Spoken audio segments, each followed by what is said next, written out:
Facebook যখন scroll করতে করতে এই রেসিপিটা চোখের সামনে আসলো, এত সহজ রেসিপি দেখে ঝটপট বানাতে লেগে পড়লাম। আর এই রেসিপিটা বানাতে মাত্র 4টা ডিম নিয়েছি আমি এখানে, সিদ্ধ ডিম। আর এই সিদ্ধ ডিম দিয়ে হবে আজকে কামাল। এখানে 4টা ডিম এবং 1 কাপ কোকো পাউডার, 1 কাপ ছোট কাপের, এবং এখানে দুধ নিয়েছি আমি কিছু, যাতে এটা একটু ঠিক ঠিক হয় সেই পরিমাণ মতো অনুযায়ী নিয়েছি এখানে মধু, মিষ্টি যতটুকু আপনি খান ততটুকু পরিমাণ নেবেন। নিব এখানে ভ্যানিলা এসেন্স, এবং ব্লেন্ড করার পরে দেখতেই পাচ্ছেন একেবারে ঠিক চামচ থেকে পড়ছিল না, এমন ঠিক ছিল। এটাকে এখন একটা গ্লাসে আমি ভালো মতো সেট করে নিব এবং ফ্রিজে ঠান্ডা হতে রেখে দিব।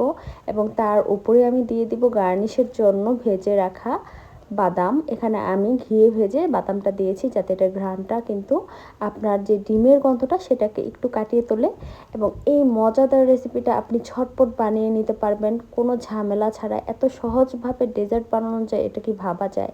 আর এত মজার, আমি কখনোই ভাবতে পারিনি এটা যে খেতে আসলে এত টেস্ট হবে। আর ভালোই করেছিলাম, একসাথে সবার জন্য বানিয়েছিলাম। না হয় যদি প্রথমে ট্রাই করার জন্য বানাতাম, আমার সাথে সাথে আবার বানাতে হতো। তো আপনারা দেরি করবেন না, এটার সাথে সাথে বানিয়ে খেয়ে নিন, এবং আমার বিশ্বাস এটা আপনারা বারবার বানিয়ে খাবেন। আর এটা খাওয়ার সময় যতবার বাদামে কামড় পড়ছিল ততবার এটার আলাদা একটা ফ্লেভার মনে হচ্ছিল। আর এটা খেতে অনেকটা থকথকে চকলেটি পুডিংয়ের মতো লাগছিল।